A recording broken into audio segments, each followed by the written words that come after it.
So hello and welcome to today's video, where over the course of this month I'll be doing 3 episodes on the cut content of Buddy's winter season. Part 1 is winter as a whole, Part 2 are the Santa missions, and Part 3 will be all about Christmas Day. So let's start off with winter as a whole because there are a few weird changes to the season itself. For a start off, Chapter 3 may not have actually been set in winter, but rather late autumn, and possibly Chapter 4 was set in winter instead. Now the evidence for this lies in the pre-release trailers and some of the game's files, where the Christmas special trailer of Buddy showed a fair bit of Chapter 4 but in a weird Christmas setting, and seemed to focus on the jocks a lot. This is even weirder when you realise this Christmas trailer was released about 2 months after Buddy first came out. There are also some other early trailers which show small snippets of Chapter 3 missions not being set in winter either, but this may have just been Rockstar getting footage for trailers because we can still see the barricade behind Jimmy and Lola, which is there until Chapter 3 is unlocked. And this can sort of be replicated if you use a super mod or cutscene viewer mod in chapters 1 or 2. Secondly, all of the chapter 3 cutscenes have 2 audio files. One is abbreviated with W, which stands for winter. Now if you listen to them both, they sound almost exactly the same. But if you listen very closely, you can hear one small change, which is the sound of footsteps, where the winter file has the sound of snow crunching and the non-winter one uses the normal sound of concrete. And no other chapter actually has this.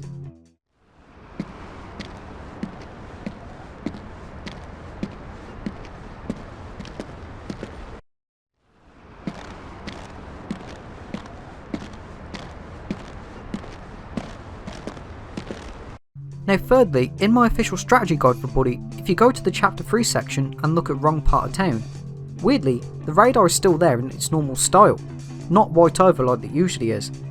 And in the screenshots provided, Lola, Chad and Algie are all in their usual outfits, not their winter ones. So this could mean that winter in chapter 3 was a late addition, especially since this guide was released I think is about a couple of months before Buddy actually came out, so it kind of actually says that Rockstar didn't really do this until very late into Buddy's development. Now initially, whatever Jimmy wore would have an effect on him, as identified by cloths.dat. Now what I sort of mean by that is this file lists different warm levels for Jimmy, with obviously the coldest being 0 and the hottest being 6. So the file sort of lists them like this: 0 is bare, NA, none. Number 2 is cold, which basically means bare arm. Number 4 is warm, which is like short sleeve. And number 6 is hot. Now not only does this tell us a bit about Jimmy's customization because the fact it says bare arm and above that is like bare, it could mean that Jimmy may have had the choice to go shirtless at one point, but this was changed. Now this feature was actually later worked into Red Dead Redemption 2, but interestingly, despite this entire feature being cut, Chapter 3 has the only remains of this feature. Now it's not really noticeable, but if you make Jimmy wear short sleeve shirts or a tank top or shorts or anything cold in the snow, then just stand completely still, Jimmy will start to shiver. But what some of you may have missed here is whenever Jimmy shivers, he always loses a small bit of health. So how about a completely cut minigame? No, wait, not a minigame, 2 minigames. Because once again, my cut activities of Buddy video has aged poorly because I missed 2 other minigames. Now the first one of these are snowball fights. And yes, snowball fights are in the final game because in chapter 3 Jimmy can just pick up a snowball any place and then just throw it at somebody and they'll get into a snowball fight with him. So how is it cut then? Well, first of all, I'm not talking about the snowball fights in free mode. I'm talking about full on snowball wars, a bit like a team deathmatch kind of thing, and pranks to go with them. Now all of this doesn't work, but the minigame name is free_R06 and it still exists in the scripts, and it will crash your game near instantly. But thanks to the leftover files we do have a small bit to go off. For one, in the text files there are a few lines left over which read snowball fight, hit person with snowball, snowball challenge complete, I'd get rid of that snowball before it melts, snowball victims, and hit people with snowballs, and finally student snowballed. Now inside the trigger image there are at least 3 known locations where the snowball fight minigame would have taken place. One is on the gym grounds, in the football field, the other one is the gym grounds, and strangely Old Bull Vale near the Huckleberry Clothes store. All that's really known about this is it most likely would have used these unused snow barricades, which coincidentally also only appear in another completely cut mission with the motel in Old Bull Town. I mean Bullworth Town, not Old Bullworth Town, sorry about that. Now the reason this was cut was most likely due to the fact this minigame would have only been available in winter, and it would have been a massive waste of time to have this one activity locked away for 5 out of 6 chapters, and not even be available again even after you've beaten the main story.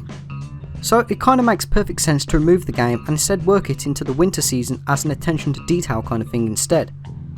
Now secondly, because the minigames are taking place on Jock and Preppy Turf, it seems likely that Jimmy may have had matches against like All Clicks or something like that. But because of the text files which state like hit people with snowballs, students snowballed and all that, it could possibly imply that maybe Jimmy had to go into hiding. He'd just like lob snowballs at people who were passing by, a bit like Balls of Snow in that Scholarship Edition exclusive mission. Unfortunately, we may never actually know. Now the other cut minigame is snow shoveling, and once again, yes, this is sort of used in the final game, as it's used for the detention in chapter 3 whenever Jimmy gets, well, busted or whatever. But initially, Jimmy did have the option to do this as a job to earn money during the winter season while the lawn mowing activity isn't available. Now everything about this was cut except for a single line of text, which actually was supposed to be displayed on the stat page, which says money earned snow shoveling. Now personally, I'd assume that this would have taken place in Old Ball Vale due to houses with driveways that really aren't used much, and given the detention minigame of Jimmy having to sort of like, avoid the cars, well, if you get busted and have to do detention about 4 times, you'll have to do it in the parking lot and you'll be told to avoid the cars. So it kind of makes sense that this snow shoveling job may be available in like Old Ball Vale or something like that, and Jimmy has to avoid the cars. That one's just my own personal thoughts. There are also a few unseen winter appearances of some characters who don't actually appear at all in chapter 3. Now the first one is Zoe Taylor, who wears a thick black jacket over a tank top but still keeps a jean skirt and boots. Now this model is sort of used in the street races for the go-karts, but it's quite difficult to see because of everybody just like speeding around and that. But if you actually go into a cutscene in winter with her in it, through modding, her eyes are incredibly demonic. I would love to teach that guy a lesson. He bullies everyone. He goes jogging every day and regularly uses the porta potties in the park. Yuck. Yeah, so if we could catch him in one on top of a hill, then Mr. Burton could have a really interesting time in it. The second one is Ted Thompson, who now has his sleeves down and his Letterman jacket done up entirely.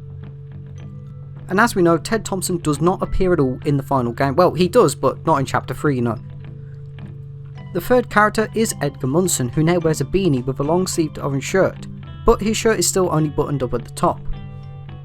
Now the fourth and fifth characters are the Asylum orderlies, Theo and Gregory, which is weird since Gregory himself is a completely cut character, so this is a bit more proof that he was a very late cut to the game. Also, these appearances aren't seen, but they were planned because the mission Galloway Away was going to be in chapter 3, where the Asylum would also be unlocked. And the sixth character is Mr. Hattrick.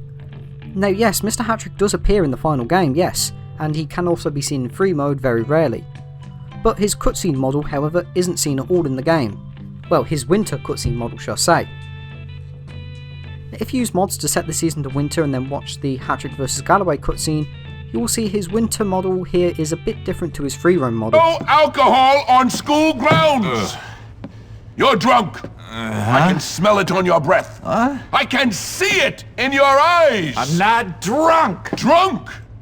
In charge of children! And finally, on Buddy's current room floor page, somebody claims that the snowmen we see in chapter 3 were supposed to be like the Halloween pumpkins and tombstones, which would give us a reward if we destroyed them all.